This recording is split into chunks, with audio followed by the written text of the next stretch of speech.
I had to unlearn that there is something more powerful outside of me to create my health and my reality. Yeah. You cannot find outside of you what you don't see inside of you. It is a mathematical impossibility. That's why your meaning of your past and the meaning of yourself is the only limitation of your self-image, and you never will overachieve your own self-image.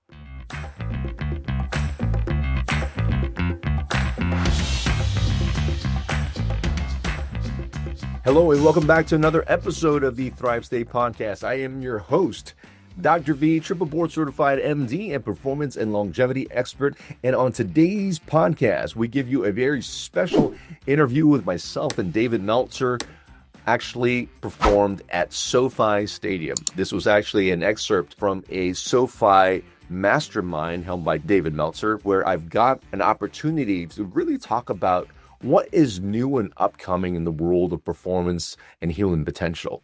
There are so many technologies that are out there, but yet we know all over the world where people who don't have access to these technologies are actually living longer, happier, more fulfilled lives. I tap into that science. I tap into a deeper science of how we live our life is medicine, and how our traumas, if not processed, the energies that we carry that are not processed, actually gives danger signals to our cells. So the first step is being consciously aware of that part of our biology and making conscious choices day in and day out to create the energy field we want to give to our cells to not only reverse chronic disease, but to also perform at our best so that we can show up at our best in the lives we live for our health, for our families, and for the world. So before we dive into the podcast, let me just thank all the people who have been returning to this podcast. If this podcast is giving you value in any way, please do us a favor by leaving us a 5-star review wherever the podcast is heard.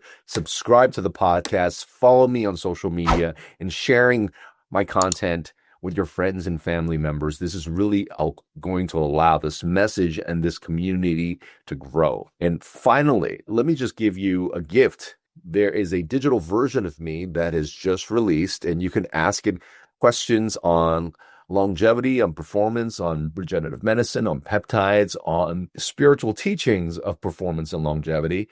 You can access that for free at mythrivestate.com/biohack and receive a lot of free additional longevity and performance resources by going to thrivestatestarter.com. If you haven't already, consider buying the book, which is really the template and framework on how you reach your Thrive State. You could pick that up at thrivestatebook.com. Now, without any further ado, please enjoy this enlightening, insightful conversation to the future of biohacking and of human potential with myself and Dave Meltzer. Everyone goes through their own personal journey, and I found people of high academic professions suffer from general prioritization problems. And most of my friends who went to law school and med school come to some sort of quantum shift in their life because they were so well trained and because they made such a great investment into their education, their experience, or job. You know, entrepreneurs will have the same thing. In your newfound perspective, you're a hyper-educated person. Like, very few people on earth can do what you do and are trained to do what you do. And it takes a long time and a lot of money to invest to do what you do. But your priorities changed. And I was hoping you could share with us that part of your life where you were clearly focused and intentional about being a doctor and saving lives into understanding a bigger perspective of maybe a different way to change and save lives and a different way to live your human experience?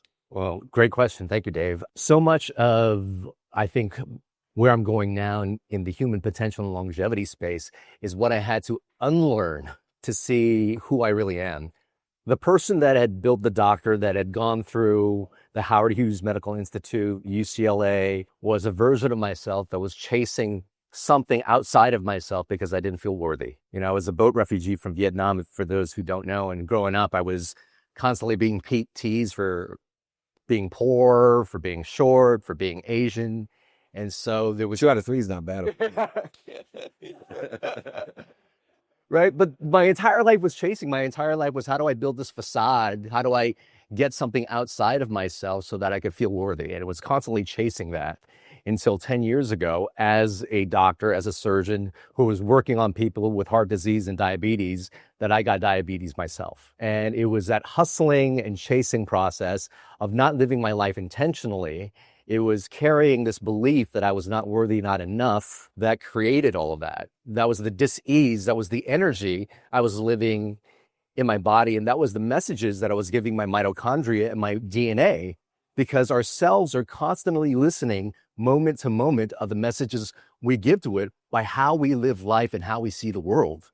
And so when Aloe mentioned living life intentionally, or when Marshall mentions embodying this future, embodying this energy, that's what I've come to understand. And it was really a wake-up call that I was living life in a matrix and constantly hustling, to starting to remove the parts of me that was inauthentic with how I was living, recognizing that this life is a gift, and that every moment I breathe, I get to choose my energy, how I show up, and the messages that I'm giving to my cells and my DNA.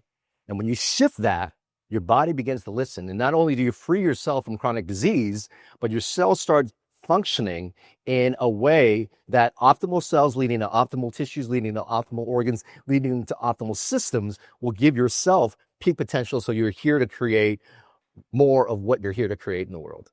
It's so interesting, and co-create in that commandment, working with God, right? The commandment, not demanding, but commanding. One of the interesting things that I've been studying is something that you subtly suggested about I had to unlearn. And it was actually Gruden, Coach Gruden, that changed my perspective about where I needed to focus my learning in unlearning.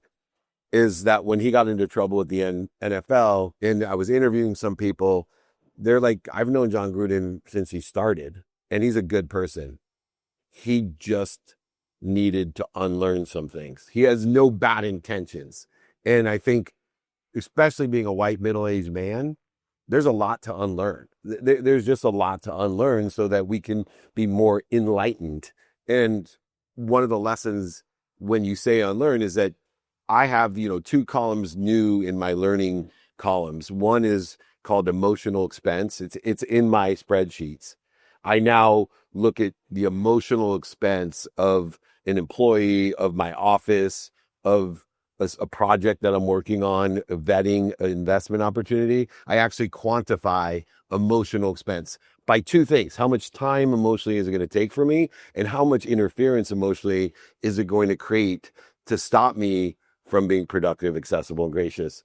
The newest column is this unlearning column. So when I come across something that I'm predisposed to think perspective-wise, I ask myself, do I need to unlearn this?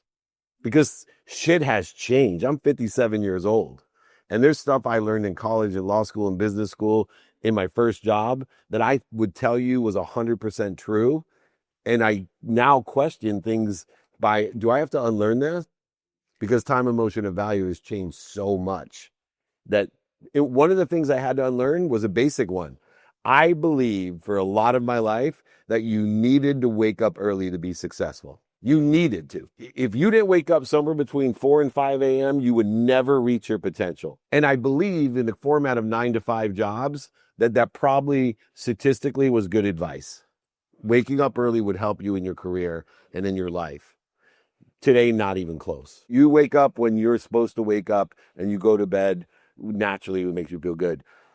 Taking off of that unlearning and the emotional expense, what are 2 of the things that you have unlearned, or something that seemed to be a good idea but was too emotionally expensive? Yeah, well, there's a lot of stuff happening right now. If you look at the longevity space, there is so much awesome technology.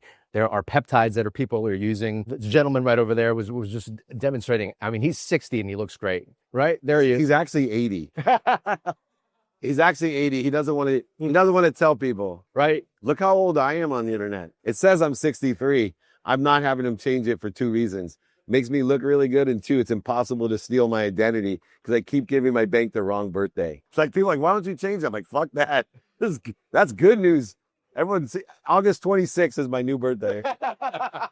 I'm 64, by the way, on the internet. Go ahead. Sorry. Okay, where was that? Oh, right. Lots of technology. Nutraceuticals, stem cells, exosomes, peptides. There's tons of things that are out there. And there's tons of things that are marketed to make you think that there's something outside of yourself that you need for you to be better. And I had to unlearn that ultimately, at the end of the day, it's who you choose to be, the energy you choose to create in every moment, and how you choose your life and how you choose to see your life is ultimately the best medicine. All those peptides and all those things work because they shift a bioenergetic field in your body. That's important. But if you're living life stressed out, not enough, arguing, constantly thinking you're a victim, you're Isolated. you're giving your cells the signals that you're in danger.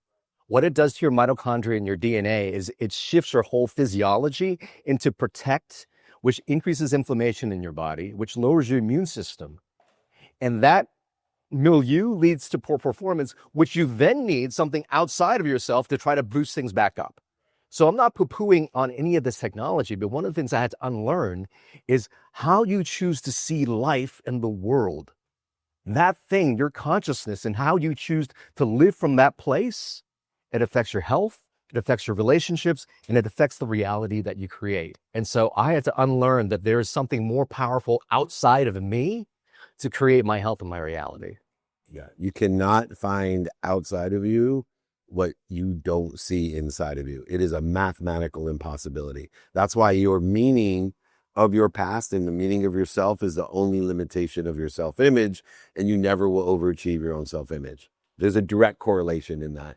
How about emotional expense? Name one thing that's extremely emotionally expensive that you ignored that is interfering with your success. Yeah, so I would probably say I was struggling with this for a couple of years. Even as I made the switch from doing full-time surgery and wanting to build my brand, I was constantly beating myself up because I wasn't getting enough followers, because a certain amount of ROI or opportunities didn't come through.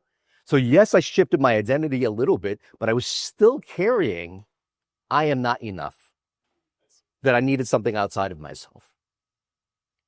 And everything I was, looking at, how I was looking at my day was, how do I get that next thing? And there was a unconscious program that was still in the forefront that I needed to let go of. That stress, that worry, that anxiety, all those things build up in your body. And now what I choose to do every day is to recognize with each moment it's a gift. And it might not feel like that at the time. It might look like a no. It might look like a rejection. It might look like hiring someone that stole hundreds of thousands of dollars from you. But then there are days that I'm pretty sure everybody will note that you could just be alone by yourself with nothing else and just have the wonder of how beautiful life is, that this thing is a gift. And now I spend a little bit more time recognizing, am I looking at life the right way? Can I see those obstacles, those challenges as ways the universe is allowing me to get stronger, to become more resilient, for me to do what I'm here to do? And energetically, that's what I choose to say yes to every day. What fuels me? What makes me feel good? Because the things that don't, the things that put you in stress, worry, anxiety, fear, I could just say is just something we picked up from our ancestors, something we potentially picked up from society that makes us believe that that thing isn't true. And every time I feel that way, I then look at myself, what did I pick up that's not allowing me to see the beauty of life in this moment right now? And I get to let that go, because emotionally, you don't want to be carrying those things, because not only does it not feel good, but it starts to collect an emotional toll on your body as well. And personal time is important, but it's different. And think of your questions, because this is my last question of Dr. Vuu. But I just read Samuel Bloom's 5 Types of Wealth, extraordinary book clarifying what I already knew. But I love books that clarify what I know so that I can really utilize it better. If somebody can simplify it to me, it means they really understand it. But he talked about social wealth in the form of so many of us feel isolated. Even if we take time to meditate, we have, the remote working, we have COVID, we have screen time. And this isolation is a really big problem.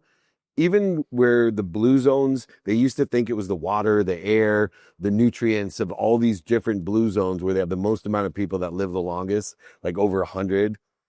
What they've actually found out, it's the social aspect of those zones. It's the community. And so being a doctor who also understands energy frequency, thriving of cells and outward, how important is the socialization of community?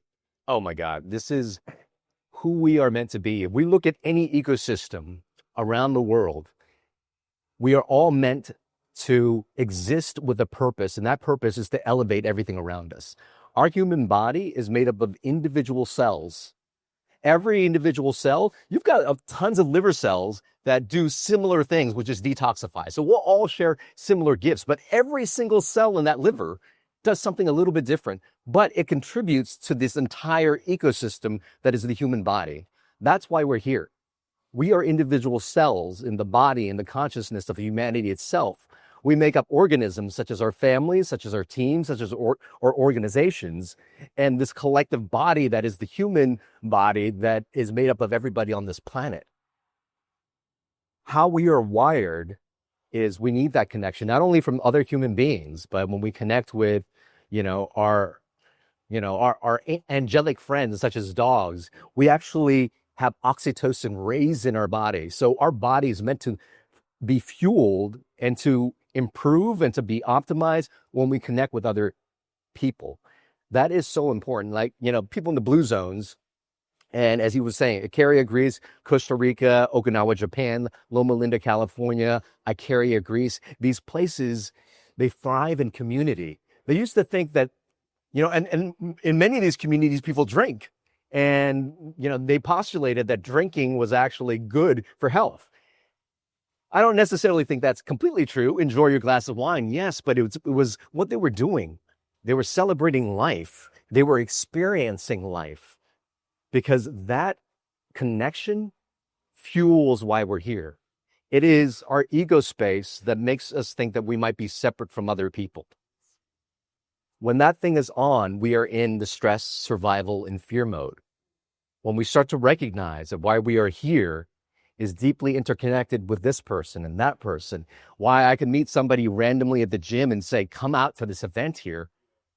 When we start to recognize that, we start to remove just how small we are, but actually how big and how abundant we are. And when we start to talk about wealth, wealth isn't something we achieve from the outside. I think in order to start anything, it's really training your body to just recognize how abundantly wealthy you are right now, to have this breath, to be able to connect with somebody that can give value, how you can contribute to their life, how when you go outside and you walk out in nature, you look at the trees that is constantly giving you oxygen so that you could breathe for free. It's a gift.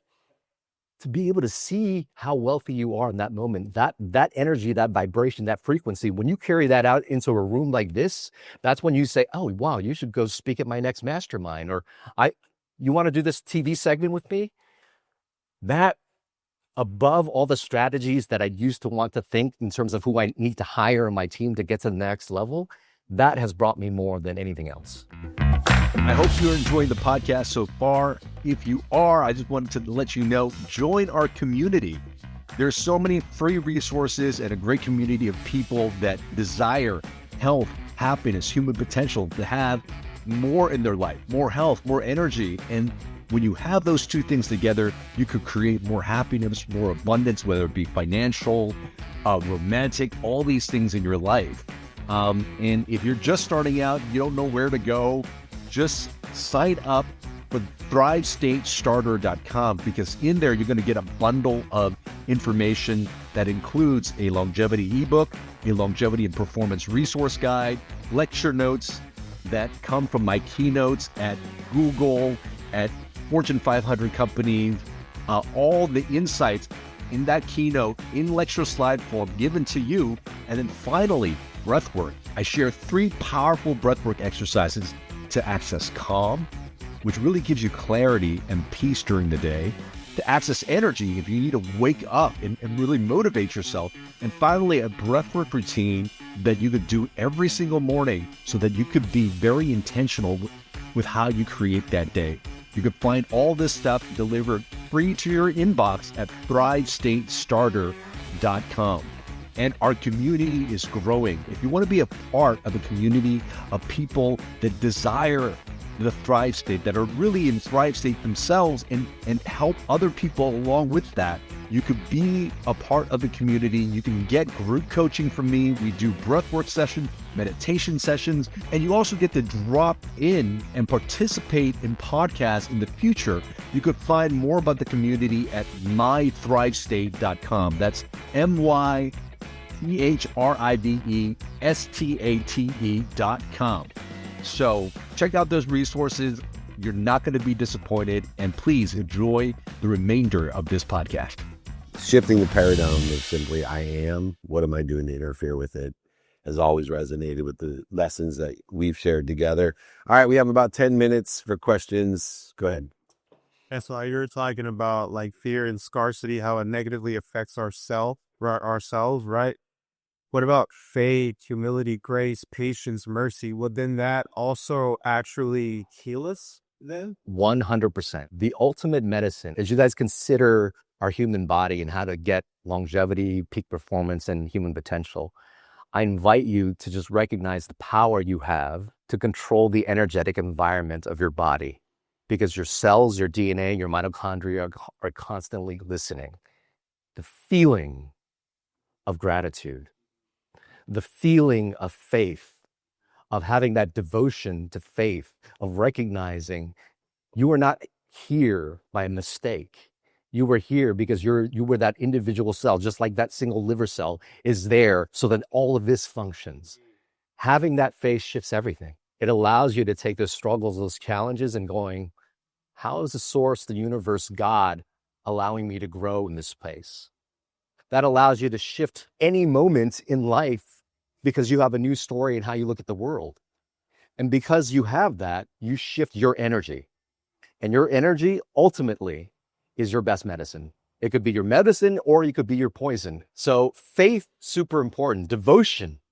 Devotion is how you live your life through your actions, through your thoughts, your beliefs, your interactions with that faith. If you believe that there is a God that loves you no matter what, that you are loved, that this life is a gift, how then do you start to handle the struggles, the challenges, somebody cutting you off on the freeway, somebody giving a dirty eye at you? How do you see him as maybe, oh, wow, this person must be hurting. How do I help? How do I love still? It is those actions. That's how when you take actions devoted to that intention, to that faith, all of a sudden, you're just giving your cells that energy of, you know why you're here. You've got this purpose.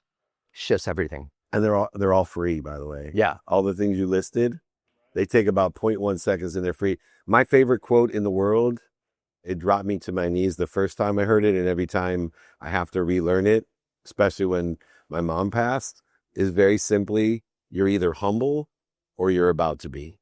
That to me, it knocks me to my knees every time. We're going to take one here and one there. Go ahead. I'm curious, in the work that you do, I know you talk a lot about stress, worry, anxiety, and fear. In the work that I do a lot of work with mothers who lost children to community violence, because that's been our family experience. And so I want to get your thoughts on grief. Yeah. And how that, if that's part of your work, and how grief impacts, much like stress, worry, anxiety, fear. I'm just curious to hear your thoughts on that. Yeah, well, grief is a very normal process when we lose someone, something important in our life. And as we talk about emotions and how emotions play in the body, I want us to also recognize that we're not here to avoid emotions. They are our body's sensor to interact with life. And so I think as a human body, we can feel sadness, we can feel grief, we can feel anger, we could feel all these things, and not to avoid the feeling. However, sometimes if something happens to us and we create a story and we trap those feelings within our body because we don't allow ourselves to feel those things, that becomes our default emotional setting. And you'll find yourself stuck in anxiety for an extended period of time. If your emotional home is that of stress, worry, anxiety, fear, that is the message that you're giving to your cells. So it's understanding events that happen and recognizing, yes, if I lose someone, I will feel all these things. Allowing yourself to feel and go through that process. And then at the end of the day, I also then recognize, I lost, Arsenal and I lost a really, really close friend. Like, he was my ultimate cheerleader. I mean, it hurt tremendously as I lost him. I had to go through my grieving process, but I also then recognized the deeper meaning. This gentleman showed me what it was like to live unselfishly, to give. And it taught me something so beautiful in life. And here's the other thing. I recognized that what I felt in with him, that energy, still lives in me if I tap into how he made me feel and who he was as a person. I can take the best parts of him and still feel that energetically in my body every single day. That drives me to become a better person. So as you start to think of your legacy, Maya Angelou has that quote that I'm going to butcher. People are going to forget what you say or what you do, but they'll never forget how you make them feel. And if by how you lived your life, you transform how someone feels, energetically, you've allowed them to shift. That they now carry that medicine that they could take forward to the next person. That's legacy. Ricky Shay.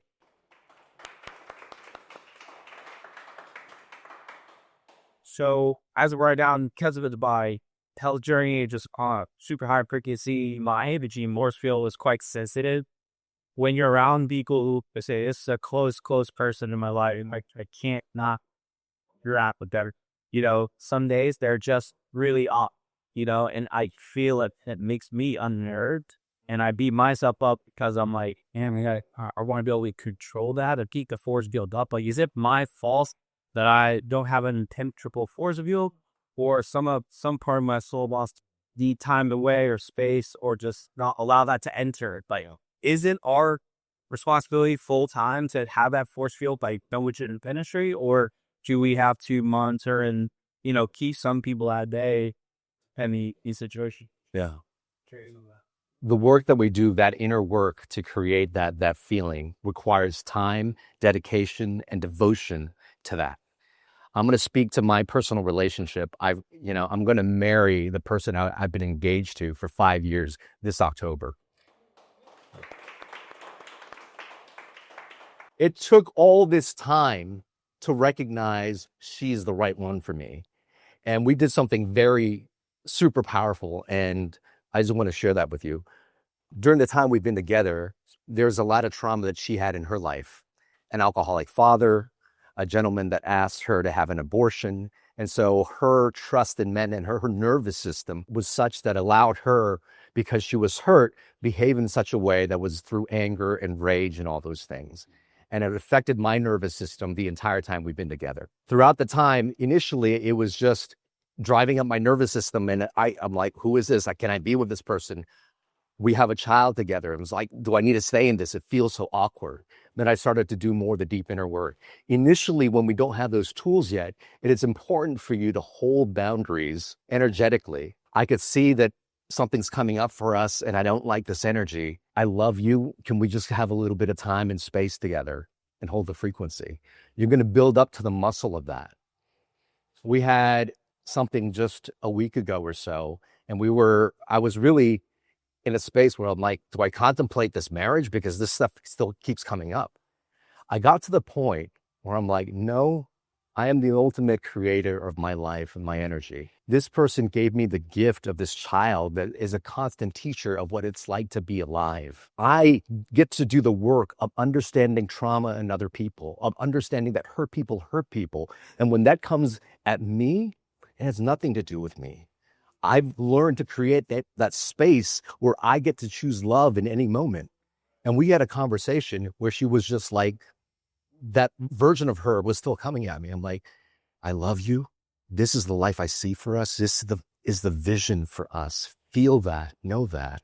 And I've gotten to a place where my energy and love feel so authentic and real. And it's not me having to defend or saying, oh, I've done this. How do you not know I love you? And it was such a certainty in my life. I'm like, she can be however she is and she could take her time to heal. But as I did that, all of a sudden this past week, it was like, we're besties. And she's like, all the parts of her that she had to put on to protect this masculine energy just like flowed. And she's been so radiant these last couple of days. So my friend, it takes work. Initially, know your boundaries and then continue to work on that muscle of yourself and your own frequency. And you'll get to a place where like no one on the outside, no circumstance, no person, no thing will affect that energy, just because you know the gift that is life and who you are in this world. That's something super beautiful and it's super powerful. Yeah. You know, just to finish up, Ricky, as you develop that empathetic nature, right, you start feeling people. Remember, feelings don't know time and they don't know logic. So one of the things that I noticed working with Kien through this issue is what I believe creates the greatest fulfillment, passion, purpose, and even profitability. And as an empath, someone that can feel people, the true joy comes from what I believe the secret sauce of happiness, fulfillment, passion, purpose. It's the ability to learn to love what you don't like or don't love about what you love. I'm going to repeat that. Those people that have a capability of learning to love what they don't like or love about what they love, or what they don't love, that's even better. But for me, my life changed when in my own marriage and as a father, because to me, those are the two things I love the most. And I had this conflict, like, why don't I like everything about my wife? Why don't I like everything about my kids? And right, like, this sucks. Like, I know I unconditionally love these kids, but I hate this little motherfucker right now. Like, I want to kick him in his head. But when I learned to like what I didn't like or love about my kids, about my wife, about the activities I got paid for, about my friends, about the news, whatever it was, my whole life changed. And those feelings became good feelings, because feelings are, I feel strongly, not I strongly agree or disagree. I just feel strongly. That's God telling me, pay attention to this fool. Sooner or later, this is going to be important in your journey of expansion and growth and enlightenment. Pay attention. You don't like what you just heard so much that it made you angry. Write it down and do some research and learn to like and love it. Learn to learn about it. That's what's going to change your life. Not just when I hear things like you're either humble or about to be, which I agree with immensely. That's easy to learn to love. And so that's been a real great lesson over the last few years. And, you know, my anniversary was just this weekend, and married 28 years. And I was looking at someone that told me everybody's married 3 times in their life. Sometimes it's the same person. Sometimes it's 3 different people or 6. But there's a different marriage from the first section of my marriage. And of course, we can ask the expert here, 48 years, to the marriage I have now. And that was one of the greatest lessons in my marriage that makes it one of the most remarkable experiences of my life and best experiences of my life. It was all between 6 inches. She hasn't changed. Yeah. I can't change her, but I've changed this in the way that I feel. I hope you enjoy that episode of the Thrive State podcast. And if you're finding that this content is really helping you and your family members, please consider supporting our mission and our cause of elevating health, happiness, and human potential for people all over the world. You can do so by making sure that you have subscribed to this podcast, sharing it with your friends and family members, and leaving us a 5-star review wherever podcasts are heard. All these things are going to really help elevate the show and to give us the resources to continue to bring more content just like this to yourself as well as the people that you love. If you haven't already, you might want to consider joining our community. We actually have a community where people get to engage with me in group sessions where we do breath work, meditation, where we do challenges together, really to be able to get us access to health, happiness, human potential, so that we could have longevity and performance in our life as well. You can check out our community at mythrivestate.com. That's mythrivestate.com. And if you haven't already, pick up a copy of my book, Thrive State. It really gives you all the tools, the pillars that you need to create a blueprint to control the energetics of your life. Who are you? How you show up in the world? The choices that you consistently make create an energy in your body, and you can control this. And when you can control that, you also control the messages you give to your DNA that gives you access, again, to optimal health, longevity, and peak performance. And let me also just share a free gift to you. If you haven't already, please pick up my longevity and performance bundle where I share lecture notes, ebooks, breathwork exercises, and longevity and performance resources at thrivestatestarter.com. Thank you so much for being a part of this community. Thank you for helping us grow. Remember always, my friends, that you are your best medicine.